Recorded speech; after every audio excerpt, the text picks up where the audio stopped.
1151 есебіміз проценті бойынша шаманы табыңыздар дейді. Біріншісі 12% 18 метрге тең болатын болса, бастапқы 100%-ын табыңыз дейді. Ол үшін 18 санын бөлеміз 12-ге, көбейтеміз 100%-ға. Оның нәтижесі тең болады 150 метрге. Енді 75 метрге тең дейді. Яғни 75-ті бөлеміз 12-ге, көбейтеміз 100-ге.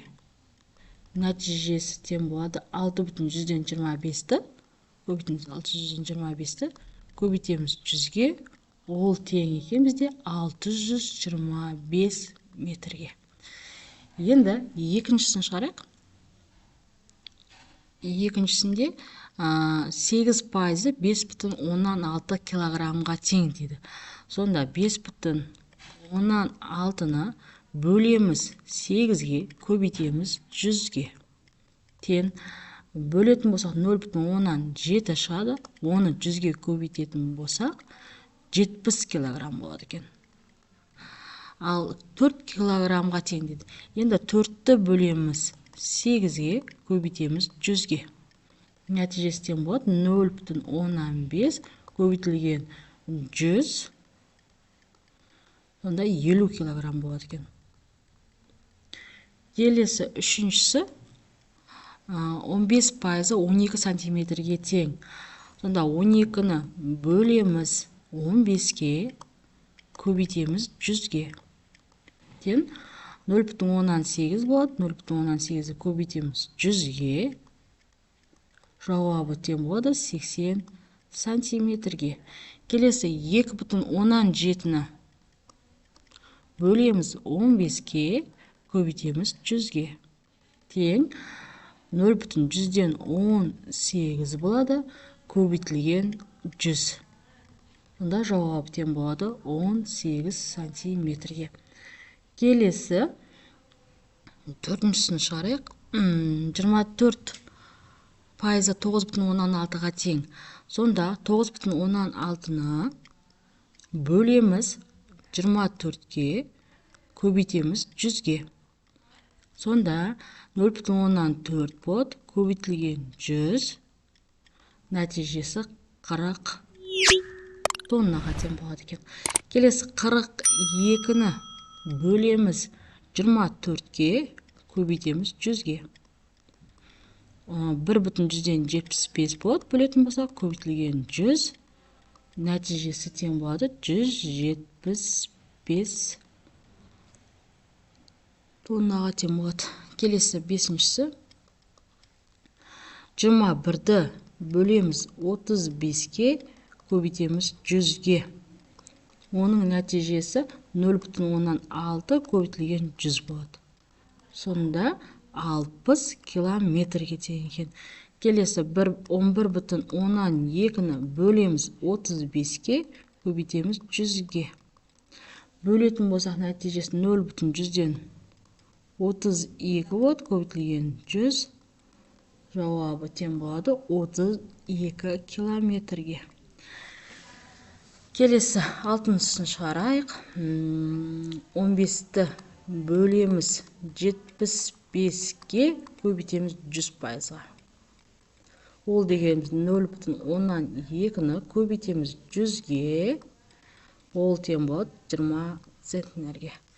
Келесі 90-ды бөлеміз 75-ге, көбейтеміз 100-ге. 1,12-ні көбейтеміз 100-ге. Оның жауабы тең болады 120 центнерге. 1152 есебіміз. Қандай натурал санды 40%-ға өсіргенде ол 3,12-ге артады. Яғни бастапқы 100%-ын табу керекпіз. Сонда 3,12-ні бөлеміз 40-ға, көбейтеміз 100%-ға. Бөлетін болсақ 0,100-ден 8-ге тең болады, көбейтілген 100. Сонда нәтижесі 8-ге тең болады. Яғни 8 санды 40%-ға өсіргенде 3,12-ге артады екен. Келесі 1153 есебіміз тік төртбұрыштың ені 6 сантиметр. Бұл оның ұзындығының 75%-дай. Тік төртбұрыштың ауданын табыңыздар дейді. Яғни ені 6 сантиметр болса, ол 75% болады екен, да? Бастапқы 100% ұзындығы.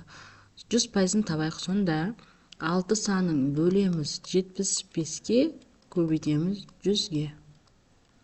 Сонда нәтижесі 0,8 болады. Оны 100-ге көбейтетін болсақ, нәтижесі 8-ге тең болады. Яғни ұзындығы 8 сантиметрге тең. Ауданын тап деген. Сонда ені бізде 6 сантиметр болатын, ұзындығы 8 сантиметр болады. Көбейтілісі 48 сантиметр квадратқа тең екен ауданы.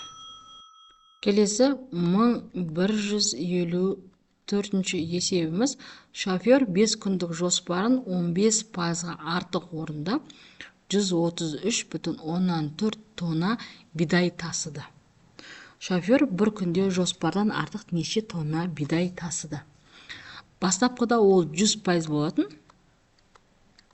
оны 15%-ға артық орындапты. Сонда 115% орындады. 115%-ы бізде 133,4 тоннаға тең екен.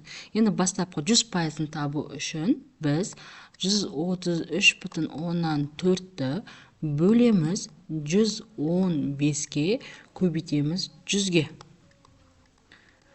Тең, яғни 1,16 болады. Оны 100-ге көбейтетін болсақ, нәтижесі 116 тонна болады. Яғни 100%-ы 116 тонна еді. Енді қанша артық орындағанын біліп алу үшін 133,4-тен азайтамыз 116-ны. Тең болады 17,4 тонна. Яғни 17,4 тонна артық орындады 5 күнде. Енді жалпы бір күнде қанша орындағанын білу үшін, орындай алатынын білу үшін бөлеміз 5-ке. Оның нәтижесі тең болады 3,48-ге.